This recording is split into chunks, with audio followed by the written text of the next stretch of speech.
नमस्कार। राज्यसभा टेलीविजन के कार्यक्रम मीडिया मंथन में आपका स्वागत है। मैं हूं उर्मिलेश। आज हम इस कार्यक्रम में बात करेंगे मनोरंजन चैनलों में अश्लीलता, हिंसा और बदजुबानी। इस विषय पर बातचीत करने के लिए हमारे साथ मौजूद हैं स्टूडियो में एनडीटीवी के वरिष्ठ पत्रकार प्रियदर्शन, हमारे साथ युवा समाजशास्त्री शीबा असलम फाहमी और हमारे साथ हैं इंडियन एक्सप्रेस के वरिष्ठ पत्रकार अर्चना शुक्ला, और मुंबई से हमारे साथ जुड़ रहे हैं देश के जाने माने फिल्मकार, फिल्म निर्माता और निर्देशक महेश भट्ट, और हमारे साथ हैं मुंबई से ही वरिष्ठ पत्रकार सीपी झा। हम इन पांचों मेहमानों से बातचीत शुरू कर रहे हैं, लेकिन शुरू होने से पहले आइए देखते हैं इस विषय से जुड़ी एक छोटी सी चित्रकथा। अश्लीलता और कुंवड़पन परोसना देश के मनोरंजन उद्योग, खासकर टीवी चैनलों के लिए आज सबसे कारगर मसाला बन गया है। इस मसाले का इस्तेमाल कभी दृश्यों में तो कभी दो अर्थी संवादों के जरिए धड़ल्ले से हो रहा है। हिंसा और मारपीट का हिस्सा भी लगातार बढ़ रहा है। गैर समाचार टीवी उद्योग के कंटेंट पर नजर रखने के लिए पिछले साल ही बनाई गई ब्रॉडकास्टिंग कंटेंट कंप्लेंट काउंसिल के पहले साल में इस बारे में जो शिकायतें मिली हैं, उनमें करीब आधी नग्नता और अश्लीलता से संबंधित हैं। काउंसिल के मुताबिक 2 जुलाई तक कुल 717 विशेष शिकायतें मिली। इनमें से करीब 47% नग्नता और अश्लीलता से जुड़ी थी। कुल 16% शिकायतें चैनलों द्वारा हिंसा के दृश्यों को लेकर थी। 7% शिकायतों में कहा गया था कि उनकी प्रसारित सामग्री में धार्मिक एवं सांस्कृतिक भावना को चोट पहुंची। सेक्स, अश्लीलता और नग्नता के प्रसारण के संदर्भ में बीसीसीसी की रिपोर्ट में कहा गया कि इनमें बड़ी संख्या में शिकायतों की जांच में पाया गया कि वो भारतीय प्रसारण महासंघ के स्वनियामक दिशा निर्देशों का उल्लंघन कर रहे हैं। यहाँ तक कि काउंसिल ने कुछ चैनलों को कुछ कार्यक्रम का समय और विषय बदलने तक को कहा। इसके अलावा कुछ शिकायतें युवाओं से जुड़े रियलिटी शो के बारे में भी मिली है।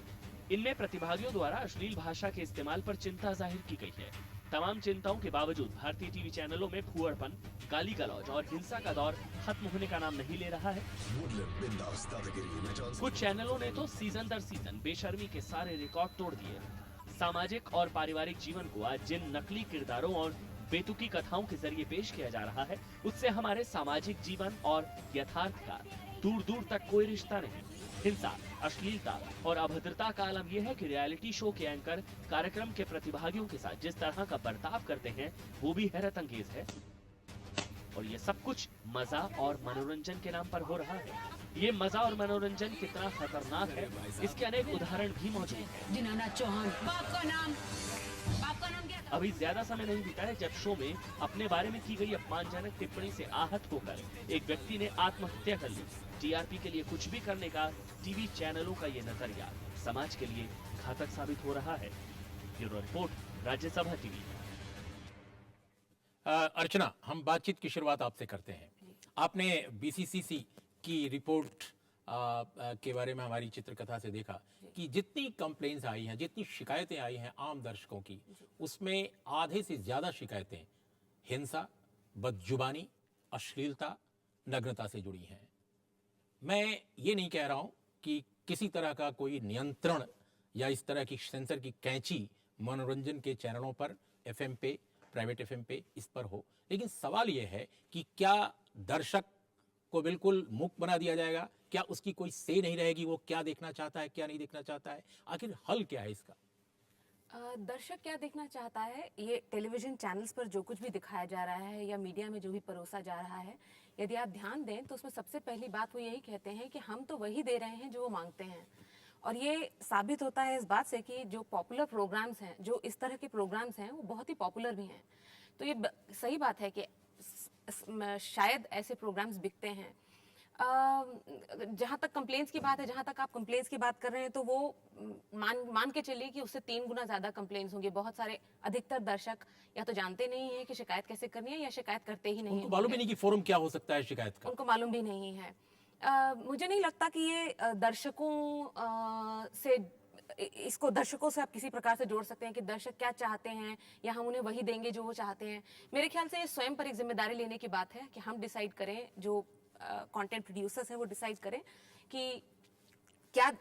मेरा सिर्फ एक मात्र आर्ग्यूमेंट ये है कि जो आप दिखा रहे हैं, यदि उसका उद्देश्य एंटरटेन करना है, इन्फॉर्म करना है, एजुकेट करना है तो ठीक है। यदि आपका उद्देश्य टिटिलेट करना है, यदि वह इस मोटिव से ड्रिवन है कि आपको व्यूअरशिप चाहिए, आपको आईबॉल्स चाहिए और जितने ज्यादा व्यूअर्स होंगे उतने ज्यादा एडवर्टाइजर्स होंगे, तो मुझे इसमें आपत्ति है। महेश भट्ट जी, मैं आपसे जानना चाहता हूं कि हम सिर्फ आज बात कर रहे हैं मनोरंजन चैनलों के बारे में टेलीविजन के, हम सिर्फ प्राइवेट एफएम के बारे में बात कर रहे हैं। इस वक्त जो शिकायतें आती हैं बीसीसीसी में, वो ज्यादातर अश्लीलता से जुड़ी हैं, न्यूडिटी से जुड़ी हैं और बदजुबानी से जुड़ी हैं। आपको क्या लगता है क्या होना चाहिए इस दिशा में? क्या बिल्कुल हम ना सोचें, छोड़ दें सारा निर्माताओं के हवाले, प्राइवेट चैनलों के मालिकों के हवाले, या कोई हस्तक्षेप जरूरी है? देखिए, इसमें कोई दो राय है नहीं कि जहां तक सिनेमा हॉल का ताल्लुक है, वहां पर आपके पास एक सिस्टम है कि आप ग्रेड्स देकर वहां पर एक फिल्टर लगाएं और जो चाहेगा वो ग्रेड्स देकर आएगा या नहीं आएगा। ए फिल्म होगी तो उसको अंदाजा हो जाता है किस किस्म का कंटेंट होगा, यूए होगा, फिल्म होगी तो किस किस्म का कंटेंट होगा, यू होगी तो किस किस्म का कंटेंट होगा। मगर जब टेलीविजन की बात आती है तो इसमें एक बहुत सालों से इस पे एक डिस्कशन चल रहा है कि किस किस्म का कंटेंट हमें टेलीविजन पे स्पेशली एंटरटेनमेंट के कंटेंट को आने देना चाहिए। तो उसमें कोई दो राय है नहीं कि हिंदुस्तान ऐसा भी है जो हम जिसको अश्लील नहीं समझते उसको अश्लील समझता है, और हमें उनका सम्मान करना चाहिए, उनकी तहे दिल से उनका लिहाज करना चाहिए और एक ऐसे टाइम ब्रांड को जन्म देना चाहिए जहां पर हम एक किस्म का कंटेंट दिखाएं जो यूनिवर्सल कंजम्पशन के लिए है, और एक किस्म का कंटेंट हो जिसको आप एडल्ट कंटेंट कहते हैं, जो एक पर्टिकुलर आवर के बाद में आप दिखा सकते हैं। ये क्लैरिटी की आवश्यकता है, फिलहाल क्लैरिटी नहीं है। महेश भट्ट जी, हम आपके पास फिर आएंगे, कृपया हमारे साथ बने रहेंगे। हमारे साथ एनडीटीवी के वरिष्ठ पत्रकार प्रियदर्शन है। प्रियदर्शन, जो एक भारत जैसा देश जहां संस्कृतियां भिन्न हैं, जहां इतनी सारी भाषाएं हैं, जहां अनइवन डेवलपमेंट है हर लेवल पर, न केवल आर्थिक, सामाजिक, सांस्कृतिक, हर स्तर पर है, तो ऐसे में बहुत सारी चीजों की परिभाषा, बहुत सारी चीजों की धारणा भी लोगों की अलग अलग है। ये बात सही है कि मुंबई में जो अश्लील नहीं है वो हो सकता है हमारे गांव के लिए अश्लील हो। तो आखिर अपने यहां अश्लीलता को लेकर, बिल्कुल बदजुबानी को लेकर कुछ तो एक, मुझे लगता है कि एक कंसेंसस, एक व्यापक सहमति है, और वो ये है कि जैसे इमोशनल अत्याचार, बिग स्विच, रोडीज, दादागिरी, बिग बॉस, राखी का इंसाफ, इस तरह के कार्यक्रम, इन कार्यक्रमों की ये शीर्षक केवल हैं। लेकिन सवाल यह है कि इनको और बेहतर बनाया जा सकता था, लेकिन इसके कंटेंट में बहुत सारी चीजें ऐसी आती हैं जो भयानक हैं, और कई बार वो परिवार के साथ देखने वाले ही लोग नहीं, बल्कि आम आदमी अगर अकेले भी देखता है तो उसको लगता है ये हो क्या रहा है, क्योंकि कहीं ना कहीं उसकी संवेदना पर वो एक हथौड़े की तरह गिरती हैं चीजें। तो क्या आपको लगता है ऐसे में इवॉल्व क्या किया जाना चाहिए? देखिए, दरअसल ये समस्या 2-3 स्तरों पे देखे जाने की है। एक बार जो महेश जी बोल रहे थे और जिसको आपने भी आगे बढ़ाया कि पूरा कोई पैन इंडियन किस्म का कंटेंट तय करना बड़ा मुश्किल काम है, लेकिन आज उसकी आवश्यकता भी नहीं है। आज स्थानीय स्तरों पे इतने चैनल हैं, इतने एफएम रेडियो हैं कि वो अपने अपने दर्शकों के हिसाब से चीजें तय कर सकते हैं। मुश्किल ये है कि मनोरंजन जिसको हम बोलते हैं, एंटरटेनमेंट जिसको हम बोलते हैं, वो संस्कृति नहीं कारोबार में बदल गया है। और एक दौर में कहा जाता था कि जितने सारे चैनल होंगे उतनी व्यवस्था आएगी, उतनी तरह की चीजें आएंगी। लेकिन हम देख रहे हैं, बहुत पहले बहुत बड़े मीडिया आलोचक हुए पियरे बोर्दिये, उन्होंने एक भाषण दिया था बहुत सारे दुनिया के बहुत बड़े मीडिया समूहों के लोगों के सामने, और कहा था कि जो सरकारी एजेंसियां हैं, जैसे उदाहरण के लिए हम अपने दूरदर्शन को ले लें एक दौर के, उसने जितनी व्यवस्था दी थी, जितनी तरह के कार्यक्रम दिए थे, क्योंकि उसका सरोकार संस्कृति से था, उसका सरोकार अलग अलग माध्यमों, अलग अलग समूहों की जरूरत पूरी करने से था। आज जो कुछ हो रहा है वो तमाम चैनल मिलकर कुछ टाइप्स पैदा कर रहे हैं। इमोशनल टाइप एक हुआ, सास बहू सीरियल एक हुआ, फुहड़ हास्य एक हुआ। जो इनमें सबसे खतरनाक है वो रियलिटी शोज वाले, या रियलिटी शोज वाले का मामला है कि वो आपको जितना झटका दे सके, आपके संवेदन तंत्र को जितनी चोट पहुंचा सके। खुलेआम गालियां दी जा रही हैं। बिल्कुल, आपको याद होगा कि शिल्पा शेट्टी का मामला, भारत में ही नहीं, मतलब विदेशों में भी शिल्पा शेट्टी के साथ जो रेसियल टिप्पणी थी जी। उसको लेकर कितना बड़ा विवाद हुआ था, सिलसिला यहां तक चला आया है। शिबा, मैं ये जानना चाहता हूं आपसे कि राही मासूम रजा से लेकर के और श्रीलाल शुक्ल के उपन्यासों में भी गालियां आई हैं, लेकिन वे गालियां ऐसा लगता है कि कहीं ग्रामीण जीवन को चित्रित करने के लिए, कस्बाई जीवन को चित्रित करने के लिए वो एक पूरे व्यापक चित्रण का हिस्सा है। लेकिन ये जो गालियां यहां दी जा रही हैं और बेहद भद्दे किस्म की गालियां जो हर तरह की मर्यादा, हर तरह के मूल्य का निषेध करती हैं, वे कहीं से जरूरत के हिसाब से नहीं है। वो ऐसा लगता है कि लादी जा रही हैं और लोगों को सुनाई जा रही हैं जबरदस्ती।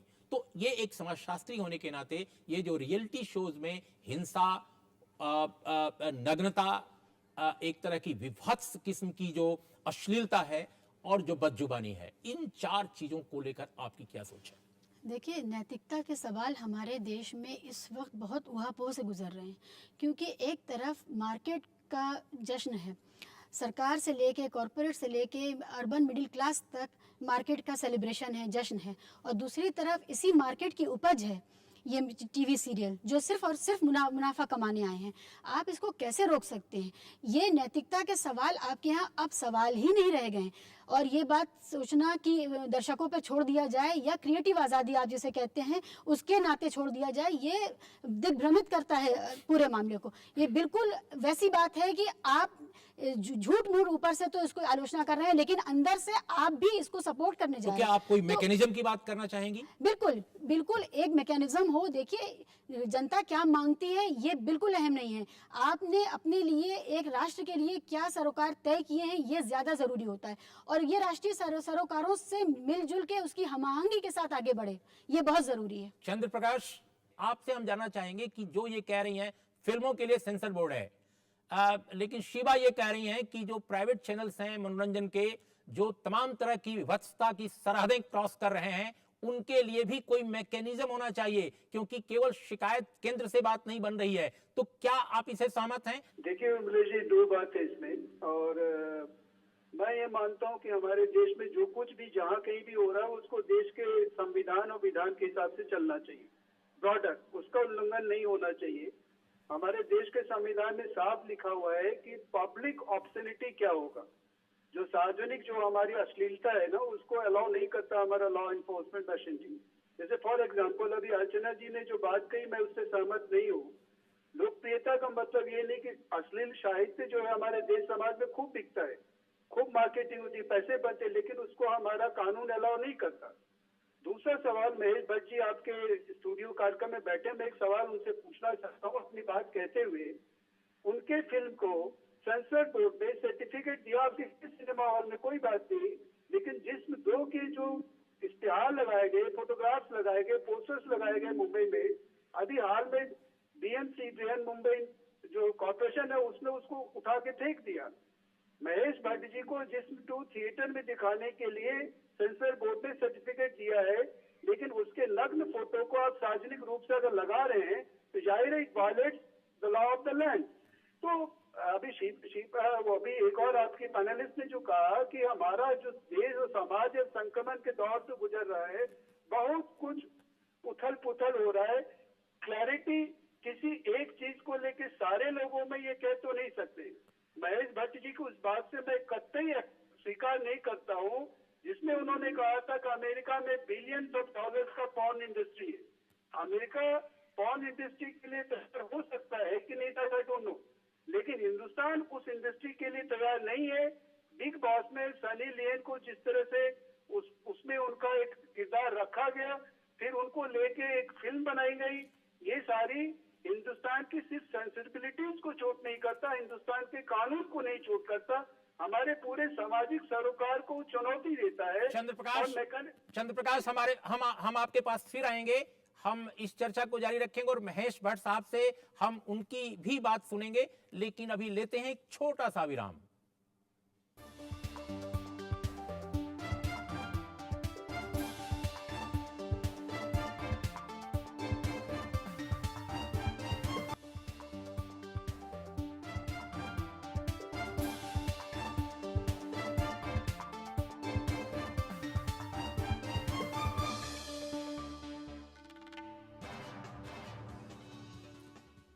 महेश भट्ट साहब, मैं आपसे एक विषय पर और आपकी राय जानना चाहूंगा। अश्लीलता का संदर्भ, आप जो भी सोचते हैं, आपको लगता है या कोई भी निर्माता निर्देशक को लगता है कि साहब जिसको नहीं देखना है वो रिमोट दबा करके दूसरे चैनल पर चला जाए, तो ये जो तर्क है कि रिमोट घुमा दीजिए और आप खराब शो नहीं देखना चाहते, जिसको अश्लील समझते हैं वो नहीं देखना चाहते, कहीं और चले जाइए, ये जो तर्क है मुझे लगता है कि ये वाजिब तर्क नहीं हो सकता। आपकी राय? मेरा भी एक सवाल है। देखिए, मुझे लगा था कि डिस्कशन टेलीविजन के ऊपर जो ऑब्सोनिटी कंटेंट को लेकर हो रही है, मगर क्योंकि चंद्रप्रकाश जी ने सवाल मुझसे पूछ ही लिया तो मैं उनका उत्तर ये देना चाहूंगा कि देखिए, हमारे पास एक मैकेनिज्म है। अब उस मैकेनिज्म की इफेक्टिविटी पे आप सवाल उठा सकते हैं, मगर एक मैकेनिज्म है कि हमारा जो विजुअल पोस्टर का जो कंटेंट होता है, पोस्टर्स होते हैं, बैनर्स के डिजाइन होते हैं, वो हमारी एक कमेटी होती है, सेल्फ सेंसरशिप की कमेटी होती है, जो उसको स्क्रूटनाइज करती है और उसको एक सर्टिफिकेट देती है कि हाँ, this is fit for public consumption. के पब्लिक स्पेस में ये बैनर्स या ये डिजाइन आप दिखा सकते हैं। पूरे हिंदुस्तान में कहीं पर प्रॉब्लम नहीं हुआ। हाँ, महाराष्ट्र में हुआ क्योंकि वो पॉलिटिकली मोटिवेटेड था। मुझे लगता है महेश जी, आपने अपने चंद्रप्रकाश जी की बात का जवाब दिया, लेकिन हम ये जानना चाहते हैं कि अश्लीलता के पक्ष में जो दलीलें दी जाती हैं, खासकर मनोरंजन चैनलों के लिए, कि रिमोट दबाइए और दूसरे चैनल पर चले जाइए अगर आप नहीं देखना चाहते हैं, अगर आप MTV का कोई रियलिटी शो नहीं देखना चाहते हैं तो आप और कहीं चले जाइए, इस पर क्या आपकी राय है? अरे भाई, मैंने आपको शुरुआत में ही कहा था टेलीविजन के इशू को लेकर, क्योंकि टेलीविजन आपके घर में बिना इन्विटेशन के आ जाता है तो उस पे एक फिल्टर लगाना जरूरी है, क्योंकि सिनेमा हॉल में आपके पास वो एक रेगुलेशन का एक सिस्टम है जो टेलीविजन के पास नहीं है। मगर बात चंद्रप्रकाश जी ने कहीं और घुमा दी, तो अगर वो घुमाएंगे बात, तो क्या मुझे अधिकार है कि नहीं मैं उत्तर दूं? और बाकी रही बात अश्लीलता की, जिस मुल्क में मंदिरों पे हर किस्म के सेक्स पोस्टर्स जो है गाड़ के रखे हुए हैं, वहां पर आपके मिडिल क्लास जाके तस्वीरें खिंचवाते हैं, वहां पर आपको कोई प्रॉब्लम नहीं होती है। ये जो मैनिपुलेटिव, ये जो है ना कि हिंदुस्तानी सिनेमा और हिंदुस्तानी के एंटरटेनर को बार बार 40 साल से, राज कपूर से लेकर आपने हमेशा ये किया है, और इससे आप तालियां बटोर सकते हैं, मगर समाज का जो फंडामेंटल जो इशू है कि इतने कॉम्प्लेक्स मुल्क में क्या एक यंत्र की जरूरत है? मैं कहूंगा है, मैं कह रहा हूँ टेलीविजन पे है। महेश जी, शीबा, महेश जी माफ कीजिएगा, आपको रोक रहा हूं मैं। शीबा आपसे कुछ पूछ रही हैं, कृपया शीबा को। महेश जी, मेरा एक सवाल ये है कि ये जो एक बात कही जाती है कि आप रिमोट उठाइए और चैनल बदल दीजिए या आप फला सिनेमा ना देखिए, सवाल ये है कि मैं ना देखूं, लेकिन मेरा बेटा या मेरा भाई या मेरा पड़ोसी या रास्ता चलता वो शख्स जो किसी ना किसी घटना में शामिल होता है, जब महिलाओं के प्रति अपराध होता है, तो वो जो उससे मुतासिर हो रहा है, उससे जब मैं मुतासिर होती हूँ तो मैं उसका क्या करूँ? उसके लिए मैं कहाँ जाके अपना सर फोड़ूं? मैंने नहीं देखा, लेकिन अगर किसी और ने देखा और उसकी हिंसा का मैं शिकार हो जाऊं तो मैं क्या करूं? आप इतनी लाचार है नहीं जितना आप अपने आप को समझती हैं। नहीं, महिलाएं रोज हिंसा का शिकार हो रही हैं, और हिंसा रोज हिंसा का शिकार हो रही है। मैं रिप्रेजेंटेटिव केस ना भी हूँ तो मैं एक महिला होने के नाते आपके सामने अपनी बात रख रही हूँ। मैं आपसे ये कह रहा हूँ कि ये अगर आपको लगता है कि जितना महिलाओं पर अत्याचार हो रहा है उसका केवल एक ही कारण है हिंदुस्तानी सिनेमा, तो मैं नहीं, सिर्फ हिंदुस्तानी सिनेमा नहीं है, जो भी एंटरटेनमेंट मीडिया के नाम पे जिस तरह का भी मीडियम हमारे पास है, चाहे FM हो, चाहे सिनेमा हो, चाहे टीवी हो, वो सब के सब इसमें मुलव्विस है। मामला गड़बड़ कहाँ है? मामला ये कि धीरे धीरे समाज आपका खुल रहा है और इंटरटेनर की कोशिश समाज को फैलाने की है, एक ही है। दूसरा, अश्लीलता का सवाल बड़ा बारीक सवाल है, हर नग्नता अश्लीलता नहीं होती है। यस, चंद्रप्रकाश, उसका क्या करें? लेकिन चंद्रप्रकाश, मैं आपसे जानना चाहता हूं चंद्रप्रकाश की, अगर राखी सावंत के किसी शो के बाद एक युवक जाकर आत्महत्या कर लेता है अपमान से परेशान होकर, तो आखिर ये जो प्रोवोकेशन है कहीं ना कहीं, ये मुझे लगता है कि सिर्फ एक बयान की नहीं है, इससे ज्यादा बड़ी हिंसा और क्या हो सकती है? जी, मैं क्लियर कर दूं कि देखिए, हम सब जिस समाज में काम करें उसमें एक बॉडी है जिसको हम लोग कहते हैं स्टेट। अक्टूबर 2009 का चेन्नई हाईकोर्ट का एक फैसला है, चूंकि महेश भट्ट जी ने कहा कि हम टीवी चैनल्स के बारे में बातचीत नहीं कर रहे हैं। मैं ध्यान आकृष्ट करना चाहूंगा कि टीवी चैनल्स के लिए बाकायदा एक कोड ऑफ कंडक्ट एक इंफॉर्मेशन ब्रॉडकास्टिंग मिनिस्ट्री का बना हुआ है और इसके वायलेशंस को लेके जब तक एमटीवी, वीटीवी, बाकी चैनल्स को भी माफी मांगनी पड़ती है। अक्टूबर 2009 का मद्रास हाईकोर्ट का एक फैसला है। स्टेट को कहाँ से मिलते हैं निर्देश?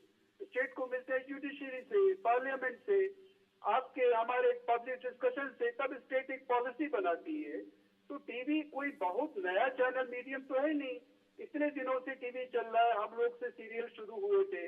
लेकिन इस चीज को देखिए, जो अभी अर्चना जी ने जो कहा उसमें एक शब्द रह गया, ये सिर्फ मजा और मनोरंजन के लिए नहीं हो रहा है। ये सब चीजें जब सिर्फ और सिर्फ मनी के लिए होता है तो उसमें प्रॉब्लम हो रहा है।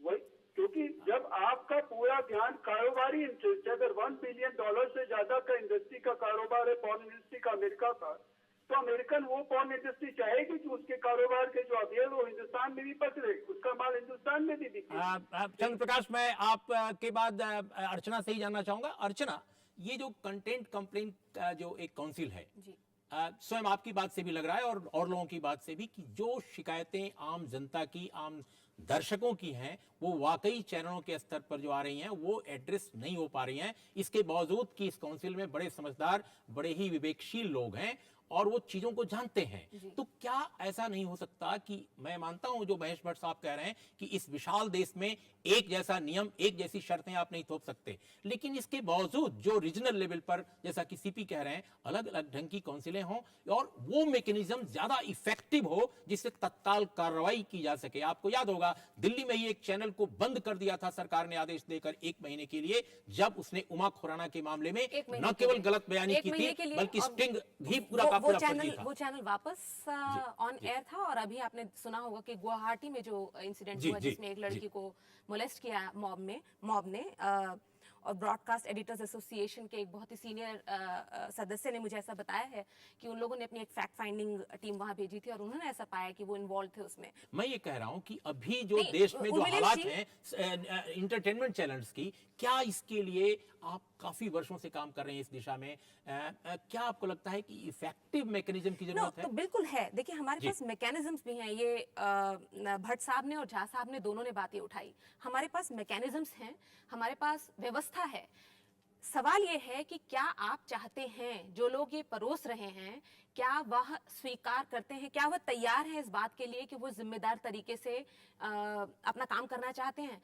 आप कितनी भी बहस कर लीजिए, आप कितनी भी व्यवस्था खड़ी कर लीजिए, हमारे पास हर तरह के, आप कोई नियम कानून बना लीजिए, यदि आप उसका इम्प्लीमेंटेशन ही नहीं करवा पा रहे, आप उसको इन्फोर्स ही नहीं कर पा रहे, जिन लोगों को उन्हें मानना चाहिए वो मानने के लिए तैयार ही नहीं है, तो सारी बहस बेमानी हो जाती है। ऐसे में प्रियदर्शन, आपको क्या लगता है आखिर हल क्या है तब, जो ये अर्चना कह रही है? मैकेनिज्म तो होना चाहिए जी, लेकिन ये सच है कि मैकेनिज्म अपने आप में संपूर्ण नहीं है।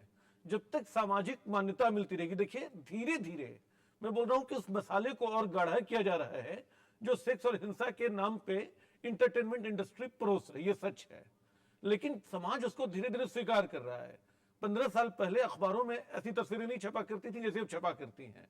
टीवी चैनलों में वैसे दृश्य 15 साल पहले नहीं आ सकते जो अब आते हैं। लेकिन शिवा, आपको नहीं लगता है कि समाज स्वीकार नहीं कर रहा है बहुत सारी चीजों को, उन गालियों को, उस हिंसा को? मुझे समाज के पास कोई चारा नहीं है, आप उस पर थोप रहे हैं। नहीं, देखिए, ये बाजार को सपोर्ट करने वाला आर्गुमेंट है कि आपके पास काउंसिल है। इस देश में जितने भी कमीशन है, चाहे वो ह्यूमन राइट्स कमीशन हो, चाहे वुमेन कमीशन हो, और चाहे ये वाला ब्रॉडकास्टिंग काउंसिल हो, जिस संस्था के पास प्यूनिटिव एक्शन लेने का अधिकार नहीं है वो कामयाब नहीं है। तो आप ये बात याद रखिए कि जब तक कोई प्यूनिटिव और नेगेटिव लॉज नहीं होंगे, जब तक नुकसान नहीं होगा बाजार का और मुनाफे का, तब तक ये नहीं सुधरेगा। चंद्र प्रकाश, मैं आपसे बिल्कुल संक्षेप में जानना चाहता हूं कि इस देश में, इस महासमाज में, इतने विशाल देश में किरदारों की कमी नहीं है, घटनाओं की कमी नहीं है, यथार्थ के जटिल स्वरूप की भी कमी नहीं है, एक से एक किरदार इस समाज में मौजूद हैं। लेकिन आप आदिवासी जीवन की कहानियां नहीं कह रहे हैं, आप दूर दराज के इलाकों की कहानियां नहीं कर रहे हैं, आप कोकराझार से लेकर के और कोहिमा की कहानी नहीं कह रहे हैं, आप सिर्फ मुंबई दिल्ली के उच्च मध्य वर्ग के बीच से कहानियां लगाकर और पूरे समाज पर थोप रहे हैं एक ऐसी नकली कहानी, ऐसे नकली चरित्र जो समाज में अगर पाए जाते होंगे तो बामुश्किल 0.5% समाज में। आखिर वजह क्या है और इसका हल क्या है? उमलेश जी, मैं 1 मिनट में अपनी बात खत्म करूंगा। समाज में अगर अश्लीलता है, और ये हमें स्वीकार करने निश्चित नहीं होनी चाहिए कि लोग अश्लील साहित्य के लिए अश्लील कार्यक्रम के लिए उत्सुक होते हैं, जुगुप्सा होती है। लेकिन नियमन भी कोई चीज है, फ्री सोसाइटी में भी रेगुलेटर्स होते हैं। लेकिन अगर आप नव उदारवादी अर्थव्यवस्था के देश में चाहेंगे कि आपकी संस्कृति उन चीजों से अछूती भी, तो नहीं होगा। ये कॉन्ट्रडिक्शंस है।